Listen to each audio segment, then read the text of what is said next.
kita berapa jam? Bismillahirrahmanirrahim, kita mulai saja ya. Perkuliahan kita akan membahas pemantauan kesejahteraan janin. Nah, tahu janin itu apa? Cak, boleh? Janin itu apa? Anak yang masih di dalam kandungan ibunya, itu disebut janin. Ya. Nah, kenapa harus dipantau kesejahteraannya? Ya, nah ini pengertiannya. Eh, pemantauan kesejahteraan janin adalah merupakan suatu metode atau cara untuk mengetahui keadaan janin dalam kandungan yang dilakukan pada masa kehamilan. Hal ini berguna untuk melihat perkembangan janin dari waktu ke waktu, ya. Jadi itu apa ke tujuan atau pengertian dari pemantauan kesejahteraan janin. Jadi kan kalau janin itu kalau udah lahir kan kelihatan ya bayinya. Kalau misalnya sakit, bayinya bisa menangis atau misalnya bayinya bisa tersenyum, tertawa. Tapi kalau masih di dalam kandungan kan kita tidak tahu ya apa yang terjadi dengan janin. Salah satunya itu kita bisa mengajarkan ke ibunya untuk memantau gerakan janinnya, ya. Janin yang sehat itu adalah janin yang aktif bergerak. Jadi mitos kalau misalnya ada yang bilang kalau udah 9 bulan, kalau udah menjelang melahirkan itu gerakan bayi akan berkurang, akan hilang. Nah, itu adalah mitos, yaitu salah ya. Jadi janin itu atau bayi di dalam kandungan itu harus tetap gerak aktif di dalam kandungan meskipun sampai akan dilahirkan, ya. Nah, bagaimana caranya kita mengetahui keadaan janin? Yaitu dengan dilakukan pemantauan kesejahteraan janinnya, mempergunakan peralatan, ya. Nah, pemeriksaan kesejahteraan janin itu bisa dengan cara invasif, ya. Invasif itu merupakan suatu kegiatan yang suatu cara yang merusak, ya, merusak bisa merobek, memecahkan, atau misalnya menusuk gitu ya. Nah, bisa pemantauan kesejahteraan janin itu dengan cara memecahkan selaput ketuban. Ini yang invasif ya. Tapi yang non invasif dengan tidak memecahkan selaput ketuban ya. Jadi kehamilan si ibunya tetap utuh ya. Selaput ketuban tahu kan ya? Selaput ketuban sudah belajar belum? Sud- belum, belum belajar. Oh, belum belajar ya? Oh, oh, oh, oh, oh. Kalau tentang kehamilan udah belajar?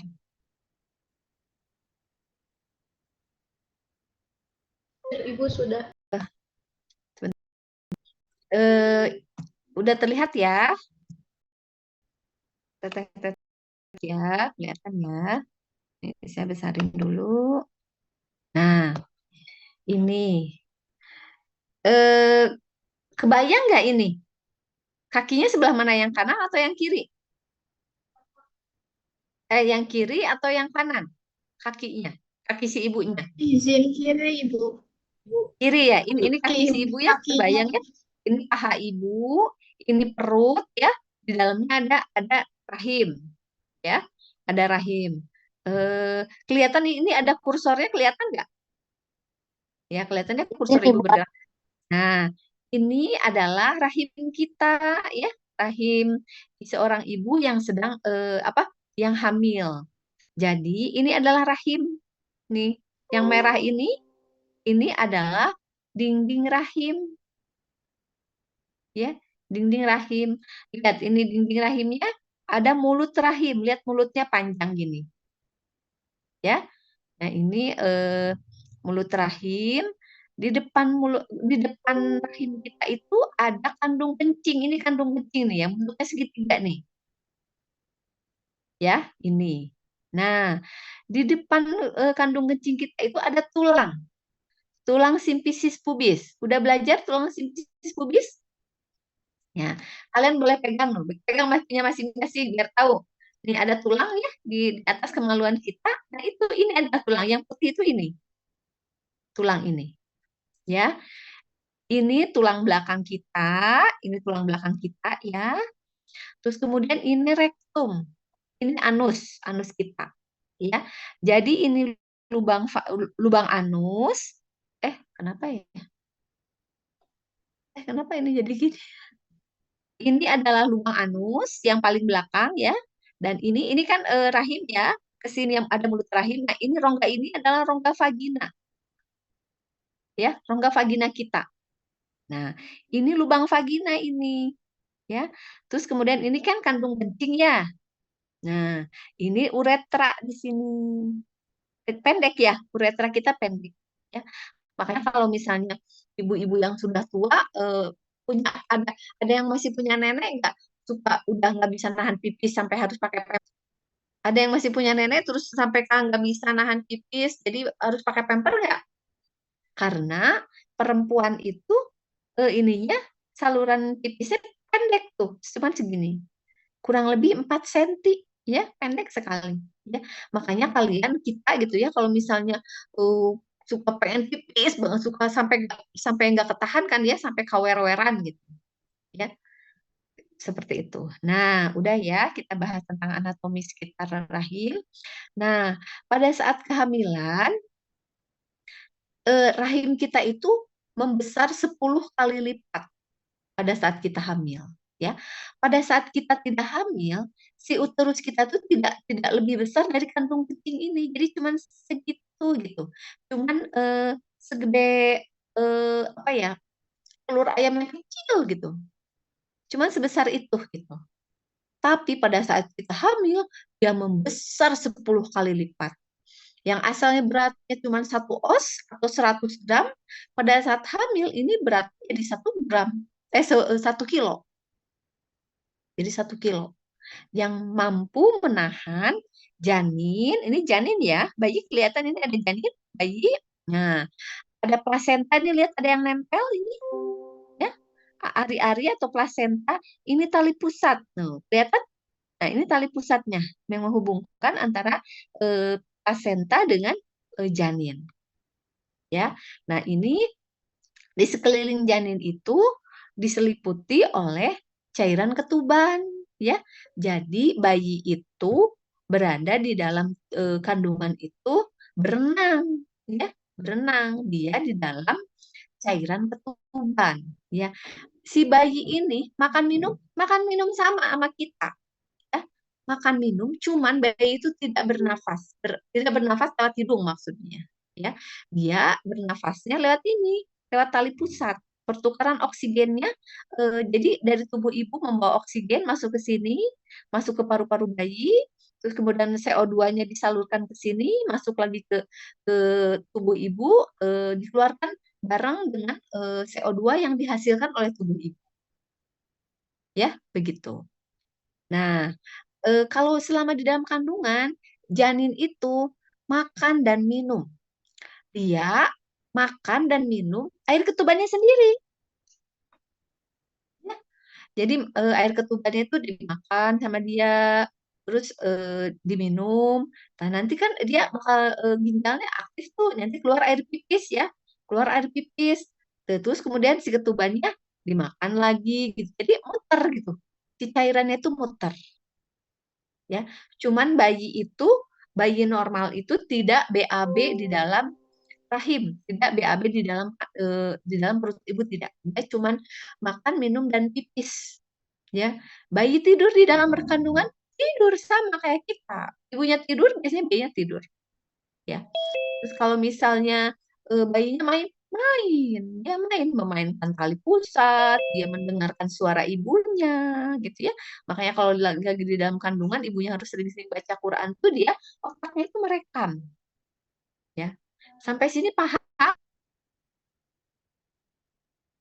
paham ya sampai sini, ya. Jadi kalau gitu ibu tidak akan menjelaskan terlalu detail karena nanti kalau terlalu detail pun nanti kalian untuk memantau kan ini kan si janin di dalam kandungan itu, ya, dilindungi oleh beberapa lapis. Lapis yang pertama adalah ini selaput ketuban. Jadi si janin itu tidak nempel langsung ke dinding perut ibu, ya. Dia dilapisi oleh selaput ketuban. Di bagian yang putih ini itu namanya selaput ketuban, ya. Selaput ini mengelilingi gitu, ini teh mengelilingi selaput ketuban, kayak gitu. Ya, nah dilindungi lagi oleh apa? Oleh dinding perut, dinding uterus, ya, dilindungi oleh dinding uterus. Dilindungi lagi oleh apa? Kulit perut ibu, jaringan perut ibu, kulit, lemak segala macam itu melindungi semuanya. Nah, kalau udah berlapis-lapis gini, kita bakal tahu, bakal kelihatan nggak janin di dalam kandungan? Bakal kelihatan nggak kondisinya kayak gimana? Iya, Tidak. Ibu. Iya, tidak akan kelihatan, tidak akan tahu, ya. Maka diciptakanlah alat untuk mengecek kondisi janin di dalam kandungan, ya. Kalau zaman dulu ada yang namanya eh, linek. Linek itu untuk mendengarkan jantung bayi, jantung janin, ya. Bentuknya seperti trompet ditempelkan ke perut ibu, didengarkan oleh telinga ibu bidannya. Ya, semakin maju lagi ada yang namanya Doppler, ya. Doppler itu tinggal tempel ke perut ibu bagian punggung janinnya ya di daerah sini, nanti terdengar, ya, bunyinya duk duk duk duk duk duk gitu. Lebih maju lagi sekarang ditemukan CTG, CTG atau kardiotokografi, ya. Sampai sini paham? Nah, jadi kardiotokografi ini merupakan alat untuk mengetahui kondisi atau kesejahteraan janin di dalam kandungan. Karena apa? Karena si janin itu di dalam, dia terlindungi oleh berlapis-lapis dan tidak terlihat dari luar. Jadi supaya kita tahu kondisinya di dalam, ya diciptakanlah kardiotokografi ini, ya. Nah, kardiotokografi ini terdiri dari tiga kata. Ada kardio, kardio artinya jantung, ya. Ada toco, nih nulisnya toco ya, bacanya toko, artinya kontraksi, ya. Kontraksi mules ya, mules ibu kontraksi. Nah, ada grafi. Nih, grafi atau gambaran. Jadi, CTG itu singkatan dari kardio, toko, grafi, ya. Jadi yang diperiksanya itu jantung janin, apalagi toko, kontraksi uterus, dinding uterus, dan grafi itu gambarannya. Gambarannya seperti ini nanti. Direkam mempergunakan mesin CTG, keluarnya nanti seperti ini, berbentuk grafik. Ya, paham sampai sini? Paham. Nah, sekarang Ibu mau memperlihatkan ini dulu. Nah, ini. Ini adalah gambar sama seperti tadi, janin di dalam kandungan. Ya.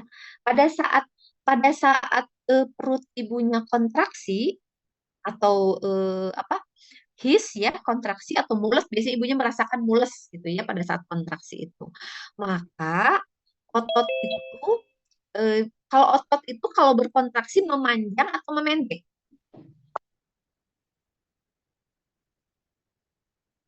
Ada yang bisa jawab? Otot itu kalau berkontraksi memanjang atau memendek? Izin Ya, Ibu apa? Apa? memanjang. Memanjang. Ada jawaban yang lain? Izin Ibu memendek. Memendek. Ya, betul ya. Jadi terima kasih ya Teh Nasa, Teh Adinda. Jadi otot otot kita itu kalau kontraksi memendek. Suka lihat gini gak binaragawan? Gini. Kalau diginiin tangannya jadi ototnya membulat atau jadi memanjang? Membulat Ibu. Membulat kan ngumpul ya. Nah, itu tuh karena ototnya pada saat dikontraksikan dia akan kumpul gitu ya, memendek. Jadi akan jadi tebal gitu ya, seperti ini. Nah, sebelah kiri ini adalah dinding uterus pada saat dia relaksasi atau tidak ada kontraksi. Nah, yang sebelah kanan ini adalah pada saat ada kontraksi. Pada saat ada kontraksi dinding uterus itu akan dinding uterus kan terdiri dari otot-otot ya. Otot-ototnya akan memendek. Jadi dia tebal. Ya, jadi tebal kan? Jadi tebal. eh, Kemudian jadi tegang gitu. Tujuannya apa? Tujuannya mendorong si bayi keluar nanti lewat sini. Jadi kan kalau ini semuanya kontraksi ya kayak dipencet gitu ya. Si janin tuh di dalam rahim tuh kayak dipencet gitu biar keluar. Nah, nanti teh kepala bayi ini teh akan mendorong ini pembukaan mulut rahim yang tadi ya. Mulut rahimnya akan terdorong oleh kepala karena dipencet oleh dinding rahim ini ya. Karena adanya kontraksi tadi ya. Kontraksi ini tidak terus-terusan. Jadi, nah nanti kontraksi lagi memendek lagi, di perut lagi si bayi itu disuruh suruh keluar gitu ya, di apa di perut gitu kayak dipencet gitu ya. Nah, nanti semakin semakin kepala bayi semakin mendorong, mendorong, mendorong, akhirnya pembukaan ini semuanya mulut rahim itu terdorong, kepala bayinya makin turun ke bawah karena terdorong oleh kontraksi. Nah, mulailah persalinan, masuklah kelas 2 persalinan. Ya, paham ya itu ya. Jadi eh, yang dinilai pada saat oleh CTG itu adalah kardio, ya ini jantung jantung ya jantung bayi, toko atau tonus ya, tonus otot dinding rahim, baik dia dalam keadaan relaksasi atau tidak dalam ya, relaksasi atau dalam keadaan kontraksi, ya gitu. Bingung nggak sampai sini ada kebingungan nggak? Kan ya. Nah, jelas ya, kelihatan besar ya sekarang ya. Nah, dari tadi anatomi kehamilan tadi, janin dan uterusnya itu, nah kita kan mau melakukan pemeriksaan CTG itu. CTG itu terdiri dari berapa kata? 3, Ibu. Ya, apa aja? Kardio, Kardio, dan toko, gerak. topografi. Ya, ya. Nah, tadi kan 3 ya, kardio, topografi. Ya. Nah, alat untuk memeriksanya apa aja? Nah, ini eh, alat untuk transducer ya, namanya transducer ya. Transducer itu jadi alat untuk mendeteksinya, alat untuk mendeteksinya. Nah, ini namanya transducer untuk itu kardio ya. Ini dipasang tepat di punggung janin.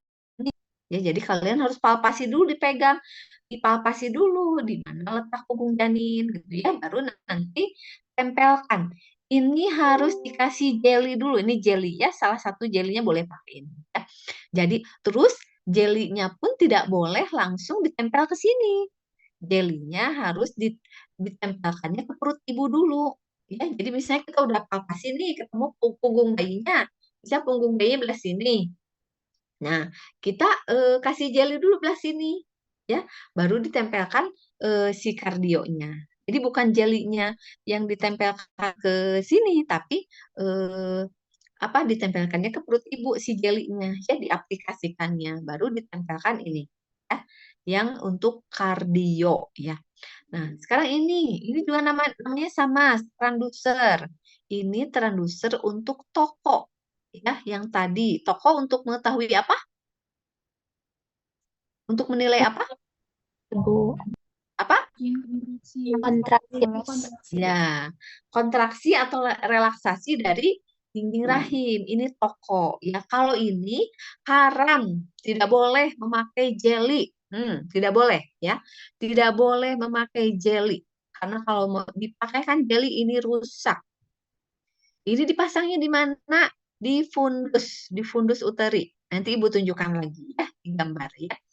Nah, ini ya, ini adalah beltnya atau sabuknya untuk memasang ini, ya. Terus kemudian ini adalah bel, bel untuk jadi kalau misalnya ibunya janinnya bergerak, maka ada tombol di sini ya, di di bel ini ada tombol yang harus dipijit, nanti akan terekam gerakan bayinya di dalam CTG. Ini mesin CTG-nya. Ini monitor atau layar dan ini kertas CTG-nya. Jadi nanti selama dilakukan pemeriksaan CTG itu nanti kertasnya tuh maju gitu ya, ngeprint maju dikit-dikit. Dan ini tidak memakai tinta yang kalian biasa seperti printer, tidak ya. Jadi ini adalah mempergunakan kertas termal namanya tuh. Jadi di dalam itu kayak kayak ada apa? Kayak ada jarum gitu ya, jarum yang bergerak ya mengikuti hasil pemeriksaan dari yang dikirimkan sinyal oleh dua transducer ini terbaca di CTG-nya itu, direkamnya itu oleh kertas thermal itu berbentuk grafik, dia apa di dalamnya itu kayak jarum-jarum gitu. Jadi tidak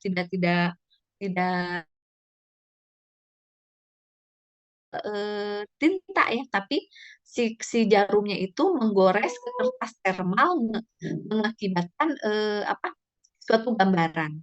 Ya, jadi nggak ada cerita si Tiji ganti ganti tinta nggak ada. Yang ada ganti kertasnya habis diganti yang baru. Ya, paham ya sampai sini ya?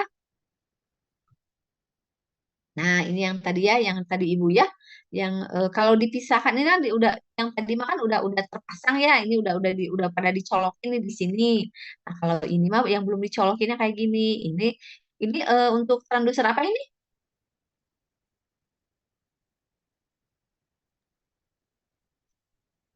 Untuk apa?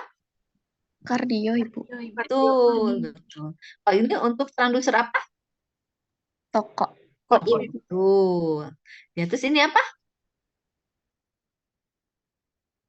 Di sini Bu belt. Belt atau sabuk ya. Nanti dipasangnya seperti ini nih. Kardionya di sini, misalnya punggung janinnya di punggung kanan, jadi ditempelnya di sini ya. Di sini ini belt yang putihnya cuma ini mah warnanya putih ya. Ini beltnya, ini transducernya. Transducer tuh bisa macam-macam bentuknya, tidak seperti tadi aja ya. Nah, ini untuk tokonya dipasang di fundus tuh lihat ini kan rahim ibu. Nah ini di puncak rahimnya itu ada namanya fundus. Nah dipasanglah si toko itu ya, ini belt ya, beltnya dipasang untuk menahan si transducer. Nah ini yang tadi ibu tadi bilang belt itu ya, yang jadi kalau misalnya ini kan ada tombolnya, yang hijau ini ada tombol ya. Nah jadi pada saat janinnya bergerak itu dipijit tombol ini sekali, tiap gerak tombolnya pijit sekali, nanti bakal terekam gambarannya ya. Nah ini kertas CTG macam-macam, warnanya juga macam-macam, ukurannya macam-macam sesuai dengan eh, merek dari CTG yang kita pergunakan. Nah, ini ada yang hijau, ada yang pink, warna ada yang biru gitu ya. Tapi sama ya semuanya ya, sama semuanya. Ya, nanti gambaran dari kardio atau jantung bayi itu nanti akan tergambar di sini, di bagian atasnya. Dan toko atau kontraksi akan tergambar di bagian bawahnya di sini. Ya, nanti gerakan janinnya nanti di sini akan muncul di sini gerakan janinnya ya. Di slide berikutnya nanti bakal ada. Nah, eh, Nah, untuk kalian yang belum belajar persalinan mah ya udah gini aja, kalian pokoknya tahu yang CTG yang normal itu yang kategori 1 ya, hasil pemeriksaan CTG itu yang kategori 1 ya. Eh, apa yang pola DJJ-nya normal ya. Nanti dijelaskan lebih lanjut ya. Nah, kalau kategori 2 dia kita harus sudah siap-siap nih takutnya terjadi gawat janin ya. Kalau kategori 3 pola DJJ. DJJ itu singkatan ya, denyut jantung janin ya, DJJ itu ya. Denyut jantung janin itu yang abnormal ya, atau gawat janin. Janinnya sesak di dalam kandungan, di dalam rahim. Perlu segera dilahirkan dengan cara apa? Kalau misalnya dia udah kala 2, udah mau lahir, mungkin bisa dibantu dengan vakum, dengan forceps. Tapi kalau misalnya masih lama, sudah terjadi gawat janin atau interpretasi kategori 3, harus dilakukan segera dengan tindakan SC. Ya, SC udah tahu kan ya? seksio sesarea atau persalinan lewat perut dioperasi ya. Nah, langkah-langkah pemeriksaan CTG ya. CTG itu kita yang harus siapkan itu adalah persiapan pasien, persiapan alat dan bahan, dan persiapan petugas. Yang pertama, persiapan pasien. Nah, karena pemeriksaan CTG itu lama ya, 30 menit, 20 sampai 30 menit ya pemeriksaannya. Jadi pasiennya biar nyaman dianjurkan untuk BAK dulu ya. Bu, silahkan ke toilet dulu untuk BAK karena prosedur ini agak lama 20 sampai 30 menit. Dan sampai kita baru pasang 10 menit ibunya udah mau pipis kan gagal, ya tidak terbaca. Jadi ibunya anjurkan untuk BAK dulu.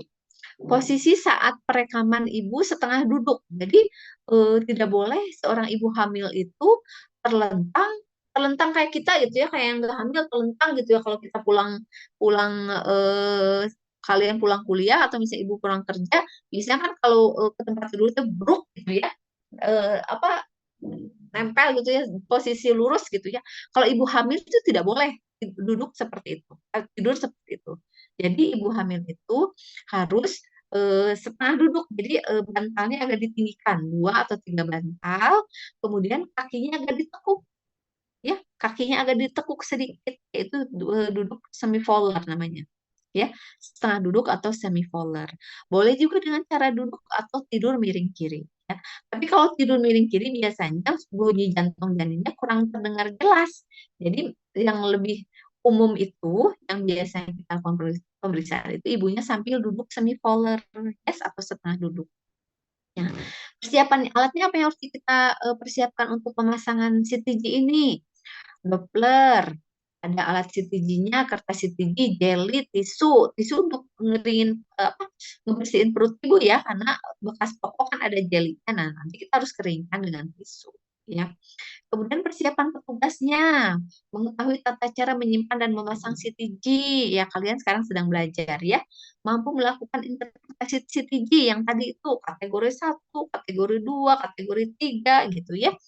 Kemudian kompeten berkomunikasi dalam bidang CTG ya. Jadi kita harus ada komunikasi ke ibunya. Ibu, bila ibu ini alat ini untuk memantau jantung bayi ya Bu ya. Alat ini untuk memantau mulesnya ibu, kontraksi ibu. Terus ini yang harus dipijit ini untuk memantau gerakan janin. Nah, jadi harus ada komunikasinya. Jangan pasang tanpa ada komunikasi. Ibunya juga bingung ini dipasang apa gitu. Nah, nanti kan gambarannya bakal seperti ini ya. Nah, ini mah untuk gambaran yang patologi ya, deselerasi. Ya, nanti kita dia ini. Nah, nanti gambaran CTG itu seperti ini ya. Gambaran CTG itu seperti ini.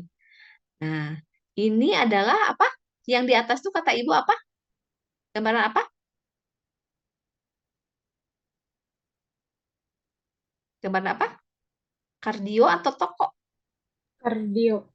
Kardio ya, kardio atau denyut jantung janin ya. Kardio itu kan jantung ya, jadi kalau misalnya di CTG namanya denyut jantung janin. Ini ya, jadi denyut jantung janin itu ada rangnya ya. Dia yang normal itu antara kalau kita hitung dalam 1 menit gitu ya, denyut jantungnya kayak kita hitung nadi ya, nadi kita kan kalau kita hitung yang normal itu antara 60 sampai 100 kali ya. Nah, kalau janin itu lebih cepat lagi denyut jantungnya ya. Jadi mereka itu normalnya 120 sampai 160. Anak 160 ini kurang begitu jelas ya. Jadi normal itu 120 sampai 160 per menit. Nah, dan si alat itu merekam, oh dia naiknya ini pas ada kontraksi dia denyut jantungnya naik, naik. Nah, kalau yang bawah ini adalah kontraksi atau tadi kita toko ya, alat yang dipasangnya toko ya. Kontraksinya itu gambar nih.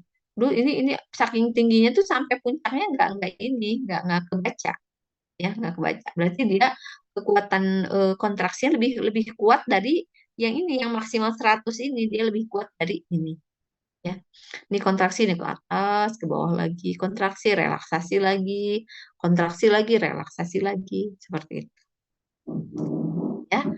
Nah, kalau misalnya yang tadi kan ada bel yang tadi itu ya, yang dipijit ibunya. Nah, tiap bayinya nendang atau misalnya bergerak itu biasanya kan dipijit sama ibu. Nah, di Citizen itu bakal keluar gambaran kayak gini, ada titik, bentuknya boleh titik, boleh garis, boleh bentuk panah, juga tergantung settingan Citizen-nya ya. Dia akan muncul kayak gini nih, fetal movement itu kan gerakan janin ya. Nah, ada kayak gini tuh. Kalau ini kan kayak kotak gitu ya.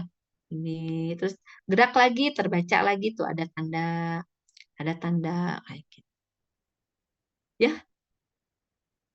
Nah, pada saat kemarin tadi tadi tadi pagi ya, Ibu menghubungi salah satu teman kalian nih. Terus udah gitu Ibu tanya, tolong tanyakan ke lab Unjani punya CTG enggak? Katanya gitu. Terus tetehnya jawab, punya, CTG punya, NST tidak punya.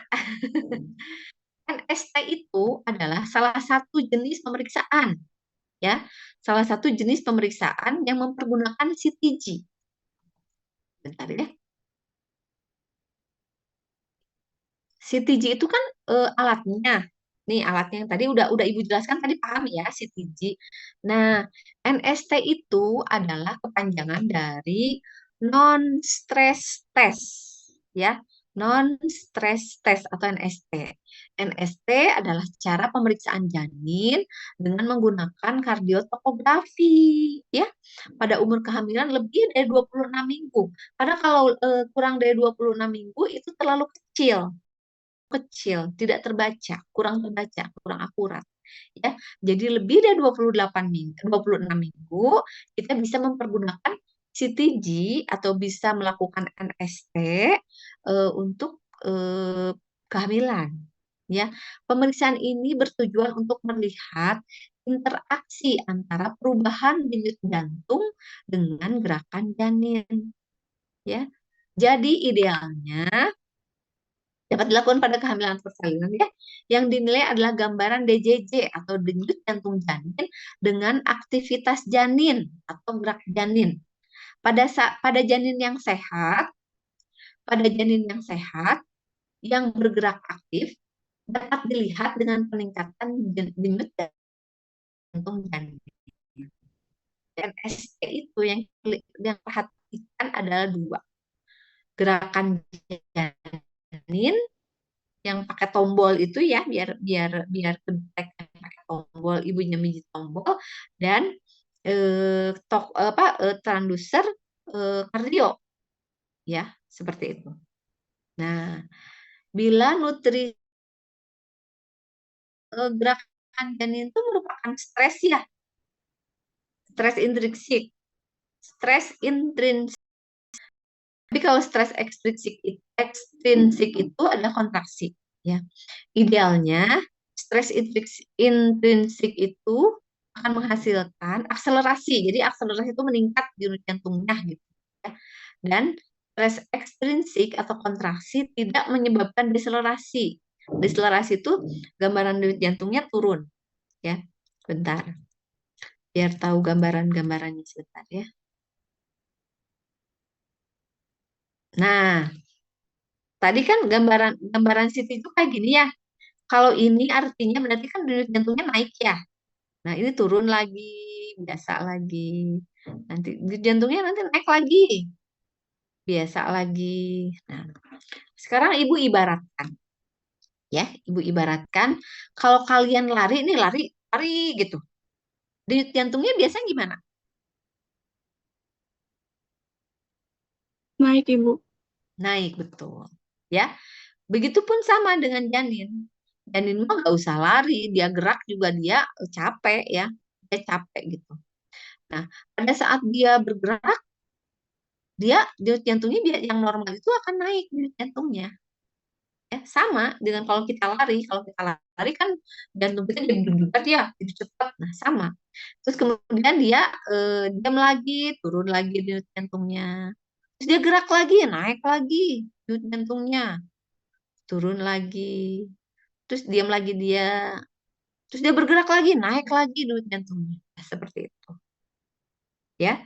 Nah, jadi stres intrinsik denyut jantung menyebabkan peningkatan gerak janin, menyebabkan peningkatan grafik dari denyut jantung. Ya, begitupun pada bayi yang normal itu kontraksi. Kontraksi juga merupakan stres bagi bayi. Stres ekstrinsik. Pada saat ada kontraksi dalam keadaan normal itu adalah denyut jantungnya akan meningkat. Ya, pada saat kita nih, kalau kita dicekek, kira-kira gimana kita? Deg-degan dadanya atau misalnya kitanya diem? Deg-degan, Bu. Nah, sama. Itu juga. Kontraksi tadi kan dari gambar terlihat kalau pada saat kontraksi itu kan si bayi itu kayak diperes ya, diperes disuruh keluar gitu. Nah, itu kan stres ke bayi. Pada saat kontraksi meningkat, pada saat kekuatan si rahim kontraksi itu meningkat, maka dia semakin meningkat denyut jantungnya. Ya. Pada saat kontraksinya turun, relaksasi, denyut jantungnya juga turun. Kemudian kontraksi lagi, naik lagi dia, turun lagi, rileks lagi. Kontraksi naik lagi. Ini gambaran CTG yang normal, ya. Jadi puncak kontraksi denyut jantung janin itu menyebabkan peningkatan gerak janin, kontraksi menyebabkan peningkatan denyut jantung janin. Ini gambaran yang normal seperti ini. Tapi dalam keadaan yang tidak normal, nah ini kita ibaratkan ini adalah yang tadi yang kardio ya, yang DJJ ya. Ada deselerasi dini ya. Nah, itu tuh pada saat kontraksi si si BJA-nya atau DJJ-nya itu malah turun. Ya. Kalau kita ibaratkan jadi kayak kita dicekek gitu ya, kita pasrah aja ngeleh-leh gitu. Ada perlawanan malah jadi lambat jantung kita ya, karena kitanya pasrah gitu. Nah, seperti itu juga janin. Janin yang lemah atau misalnya janin yang gawat di dalam kandungan itu dia tidak akan ada perlawanan tubuhnya. Jadi pada saat ada kontraksi dia malah melemah jantung janinnya. Ada kontraksi lagi melemah lagi ke bawah. Nah, ini namanya deselerasi dini. Ini tanda gawat janin. Kalau di gambarannya kayak gini nih. Pada saat kontraksi dia denyut jantungnya malah turun. Ini ada kontraksi denyut jantungnya turun. Ini ada kontraksi denyut jantungnya turun. Jadi kayak cermin ya. Ini puncaknya di sini, ini puncaknya di sini. Jadi kayak cermin. Ini puncaknya di sini, ini puncaknya di sini. Ini kontraksi puncaknya di sini, DJ akan puncaknya di sini. Jadi kayak cermin. Ini adalah gambaran. Kalau misalnya kalian nanti melihat misalnya tuh praktek di rumah sakit atau apa, melihat gambaran seperti ini ya. Jadi puncak BJA-nya itu berhadapan dengan puncak kontraksi, ini adalah tanda gawat janin, bayinya harus segera dilahirkan. Ya. Nah, kemudian ini juga yang tidak normal juga, deselerasi lambat. Sama. Pada saat ini dia tidak ada reaksi apapun, malah setelah kontraksi dia malah turun. Ya, biasanya ini udah lama dianya gawat janinnya udah lama, makanya seperti ini. Ya, apalagi ini kita udah gak beraturan, deselerasinya udah di sini, udah di sini, ada kontraksi atau tidak dia denyut jantungnya melemah. Nah, itu udah harus segera operasi. Ya. Sampai sini paham? Paham ya? Nah, yang tadi itu ya. Nih. Tuh, pada saat gerakan janin, ada gerakan janin dia ke atas tuh. Ada gerakan janin lagi, denyut jantungnya naik. Ada gerakan janin lagi, denyut jantungnya naik. Kayak gitu. Ya, ini gambaran yang normal ya, atau acceleration. Fetal movement atau gerakan janin. Ya, begitu. Oke. Nah, kalau di rumah sakit, jadi paham ya sekarang non-stress test itu apa, CTG itu apa, paham ya? Nah, kalau di rumah sakit ada yang namanya contraction stress test atau CTC ya, CST dan OCT, oxytocin challenge test ya. Nanti ini untuk ini nanti kalian harus sudah belajar fisiologi persalinan ya. Kalau sekarang mungkin tidak akan sulit dipahami ya. Ibu lewat. Nah, sekarang pemeriksaan kesejahteraan janin yang kedua itu selain tadi mempergunakan CTG juga bisa mempergunakan USG. USG sama terdiri dari tiga kata, ultrasonografi ya. Ultrasonografi adalah suatu alat dalam dunia kedokteran yang memanfaatkan gelombang ultrasonik ya. Jadi yang gelombang yang di atas pendengaran kita ya. Jadi kita tidak akan bisa mendengar gelombang yang dipancarkan itu, tidak bisa karena dia ultrasonik ya. Kalau misalnya binatang-binatang itu kan biasanya mereka mendengar bunyi-bunyi itu infrasonik ya. Nah, kalau kita itu kan bisa mendengar itu di kisaran antara infrasonik dan ultrasonik. Nah, kalau misalnya USG ini mempergunakan gelombang ultrasonik. Frekuensi tinggi 250 kHz sampai 2000 kHz. Yang hasilnya ditampilkan dalam layar ya, bukan layar, dalam layar monitor. Ya. Ini ada yang pernah lihat USG? Ada yang pernah lihat USG sebelumnya? Ya, mungkin ada. Ya, ada beberapa, ada yang udah, ada yang belum. Ya. Ini yang namanya monitor ini, ya. Monitor ini, kemudian ini yang tadi jelly ya. Nah, ini transducer. Kalau tadi transducer untuk CTG kan pipih-pipih ya karena ditempel gitu ya. Kalau ini seperti ini transducer, dan ini mahal sekali transducernya, itu satunya tuh sampai ada yang 50 juta itu transducer itu. Jadi mahal sekali. Jadi ini benar-benar kita jaga baik-baik kalau untuk USG. Nah, ini sama, ini juga transducer ya. Nah, dalam dunia kebidanan, transducer yang sering dipergunakan adalah transducer yang ini, yang melengkung ini ya, yang ini, dan ini namanya transvaginal. Transvaginal. Ibu kembali ke gambar sebelumnya. Ini layar yang tadi transducer sudah diperkenalkan. Ini adalah tombol-tombol untuk navigasinya. Ya, tombol-tombol untuk navigasinya. Nah, ini printer. Kalian kalau misalnya ada kakak atau misalnya saudara di USG, biasanya kan sudah suka bawa fotonya ya, foto USG-nya. Nah, ini printernya di sini, di bawah. Oke, ya. Nah, transducer tadi kan transducer yang sering dipakai itu ada transducer yang ini dan transducer yang ini kalau dunia kebidanan. Nah, transducer ini namanya transducer transvaginal. Nah, cara makanya gini. Dimasukkan ke dalam vagina seperti ini. Ya. Nanti si bunyi ultrasonnya itu dipancarkan ke sini, ke sini, ke sini. Ya, hampir 90 derajat ya pemancarannya. Kalau pemeriksaan ini tidak boleh pada wanita yang belum menikah. Ya, harus pada wanita yang sudah menikah, pemeriksaan transvaginal ini. Ya, karena kalau dilakukan pada wanita yang belum menikah, nanti selaput darahnya atau himennya akan rusak, akan robek gara-gara si transducer ini. Ya, jadi pemeriksaan ini hanya untuk wanita sudah menikah. Ya, ini transducer, ini vagina yang tadi ya, ini lubang vagina, ini lubang anus, nah ini lubang uretra. Air pipis kita keluar dari sini, darah haid kita keluar dari sini, BAB kita keluar dari sini. Ya. Nah, ini rahim yang tidak hamil ya. Rahim yang tidak hamil itu sebesar ini saja. Ya. Yang tadi bisa membesar sampai besar itu pada saat kecilan tuh kayak gini. Ya. Jadi si transducer ini yang memancarkan ini akan menampilkan nanti di layar gambar-gambar ini. Ya.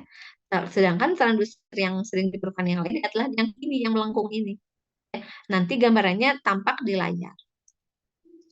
Nah, kalau misalnya kalian melihat hasil USG, ada printannya itu seperti ini. Ya, printannya itu seperti ini.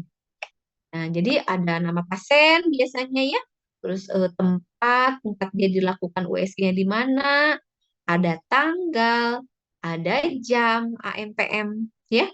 Dan ini gambaran hasil USG-nya, ya. Apa Ibu itu apa gitu? Nanti kita ini sebagai kemudian. Nih, fetus A, fetus itu janin ya. Bahasa kedokteran jadi dari janin itu adalah fetus, ya. Kalian kelihatan nggak di sini ada GA, GA, kelihatan? Kuliah. Nah, GA itu adalah kepanjangan dari gestational age. Kira-kira apa artinya? Ada yang tahu nggak?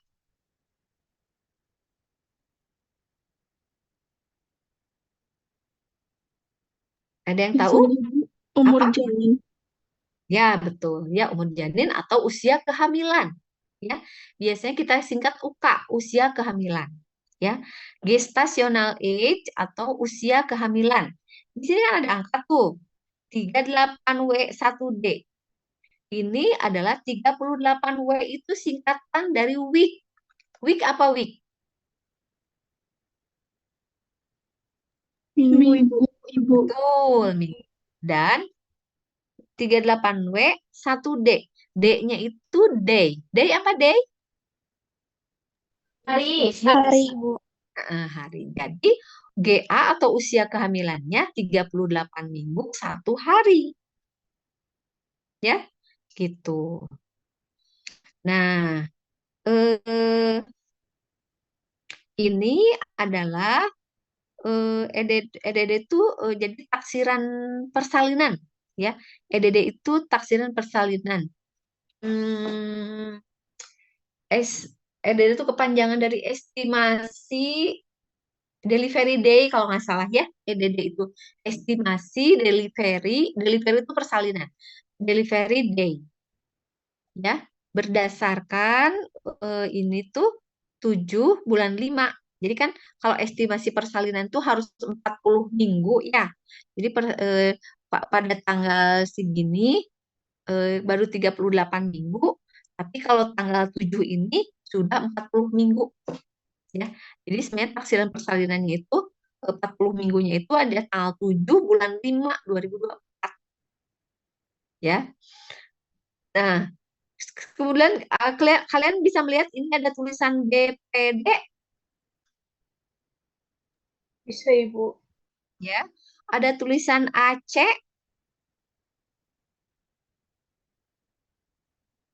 ya.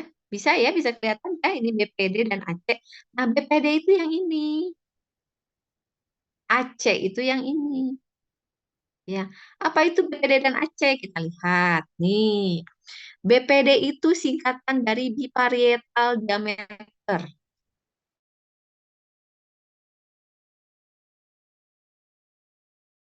Bisa diukur.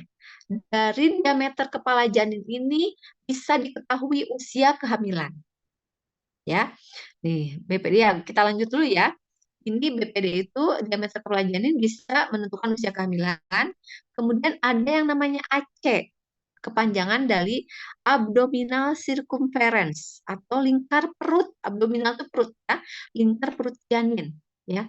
Jadi lingkar perut janin itu juga sama bisa menentukan usia kehamilan, ya.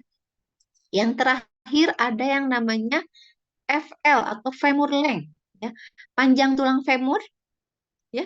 Tulang femur, ya, tulang femur kita bayi kalau diukur ini akan bisa menentukan usia kehamilan, ya. Jadi ketiga pemeriksaan ini femur length, AC dan BPD ini untuk menentukan usia kehamilan, ya. Tuh, menurut BPD tuh dari hasil pemeriksaan kepalanya itu BPD itu 94,4 mm. Perkiraan ke usia kehamilannya 38 week 3 day. Nah, dari ukuran AC-nya, ukuran perut bayinya gini. Perkiraannya dari usia apa perkiraan dari bentuk apa dari ukuran perutnya itu 37 week 6 day. Cuman beda sedikit ya, cuman beda beberapa hari. Nah, seperti itu, ya. Yang paling banyak dipergunakan untuk patokan usia kehamilan itu adalah ini apa namanya, dari femur length, ya femur length. Nah, dari kedua pemeriksaan ini didapatkanlah usia kehamilan ini. Loh kok beda? Nggak dari ini, nggak dari ini. Dan itu berarti rata-ratanya. Rata-ratanya 38 week 1 day. Kalau dari BPD kan 38 week 3 day. Kalau dari AC 37 week 6 day. Jadi ini adalah rata-ratanya 38 week 1 day. Ya. GA nih, lihat di atas. GA, gestational age 38 week 1 day. Ini dokter ya, dokter yang melakukan USG. Sampai sini paham? Paham ya. Bisa punya teteh atau bisa punya siapa, mamahnya USG kehamilan gitu. Jadi sedikitnya udah oh iya ini teh kepala, ini teh perut gitu ya, udah bisa mulai kegambar ya. Nah, tapi ini hanya bisa diukur pada saat janinnya sudah besar, sudah kelihatan tulang-tulangnya. Pada janin kecil ini yang diukur itu adalah dari puncak kepala sampai ini ujung tulang ekor.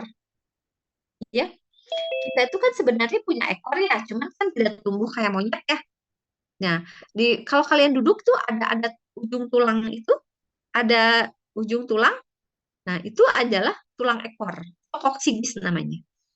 Pada saat janinnya masih kecil, masih di bawah 12 minggu, itu bisa diukur namanya CRL atau singkatan dari crown ram tank.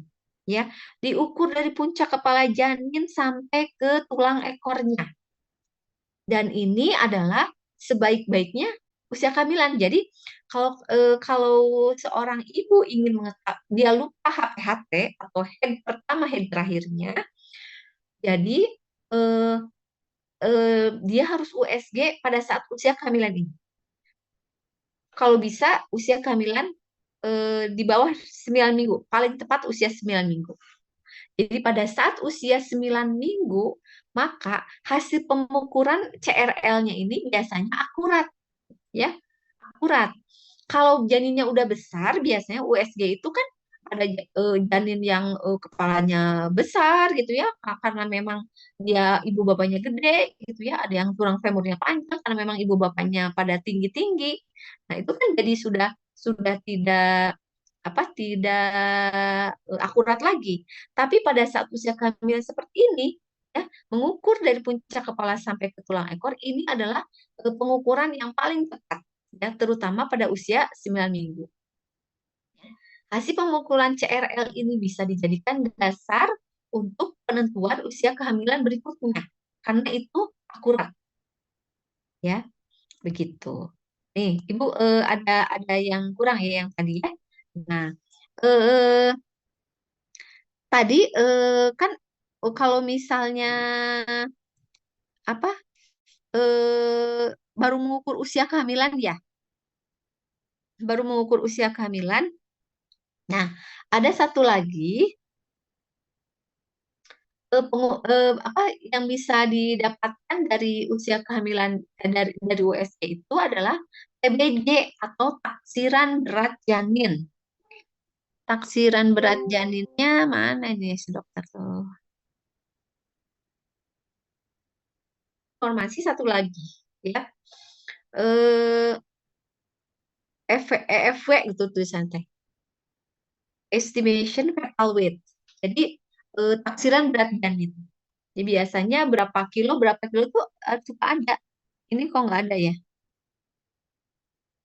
Nah, inilah pada sesi praktek nanti Ibu bawa hasil USG yang ada taksiran berat janinnya ya. Nanti kalian Ibu perlihatkan ya. Kalau ini kurang lengkap nih dokter meriksanya.